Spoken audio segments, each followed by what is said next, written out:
This video is sponsored by Editor's Keys. For a great selection of video editing and recording products, visit editorskeys.com.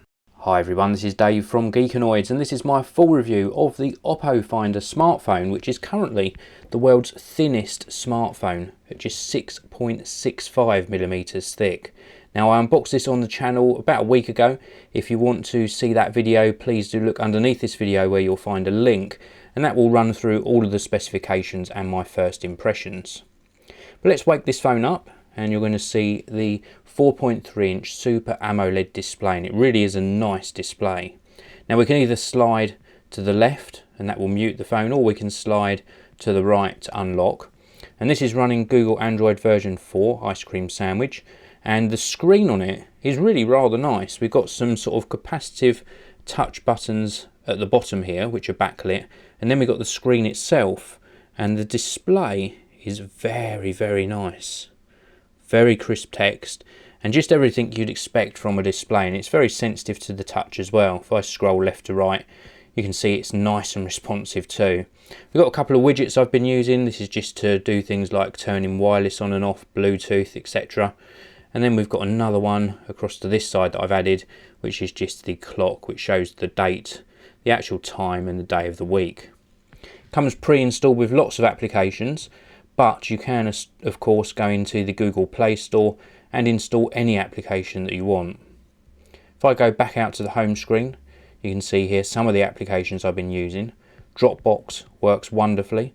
YouTube app, which I'm going to show you now, works really well as well. I love the updated YouTube app. Let's go straight in and have a look at some of my videos. Now, we're connected via Wi-Fi at the moment. Let's have a look. Yeah, let's just go for this top one. And we can rotate around to full screen. And then let's put the volume up.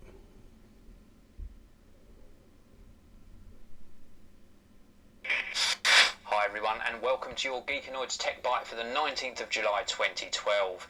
First up, we got some news from Microsoft. Now, the company originally promised the latest version of their OS would be available sometime during October.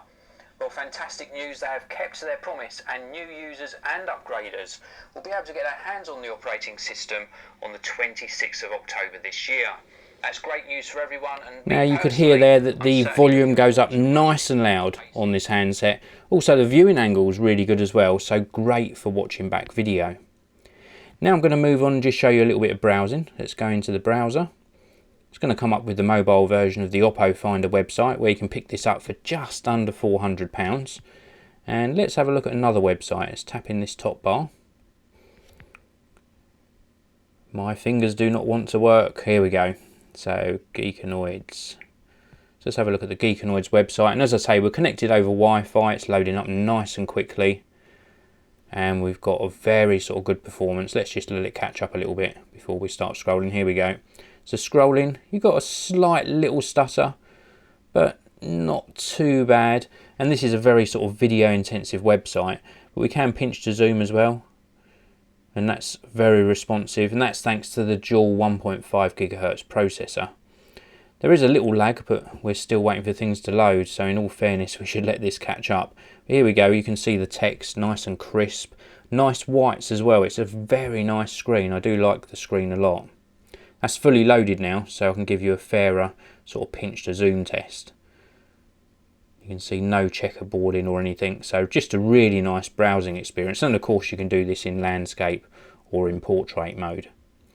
Now let's move on to voice quality and also battery life.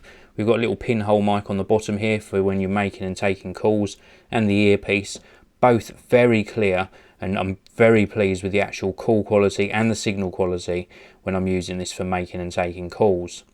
Battery life.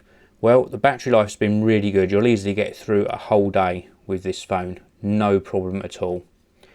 Now let's talk a little bit about something that's not quite so good, and that's the camera on the back. Now this is an 8 megapixel camera, dual LED flash, another little microphone pickup on the back here. For video use, it captures 1080p video.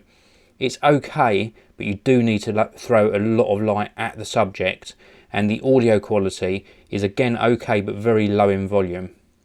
The actual camera for taking photos is a different story altogether. Let me just pop into my gallery and I'll just show you a couple of the photos I've been taking. And we are going to go in here, and you can see that the colours are really good and it focuses nice and close as well.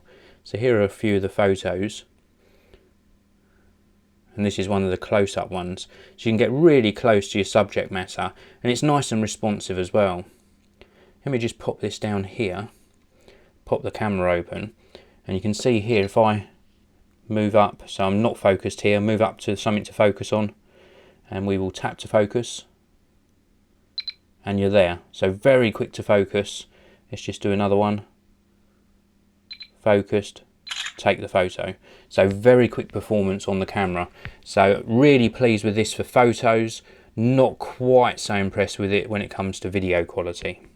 Now I've been using this with other apps as well, such as WhatsApp and Twitter, and again, nice and easy to scroll through all of your social feeds. It's a nice size screen as well, so you get nice size text, and again the crispness on the text when it comes to looking through and reading is really good. Very pleased indeed. And actually the whiteness of the background really does show that this is a good display.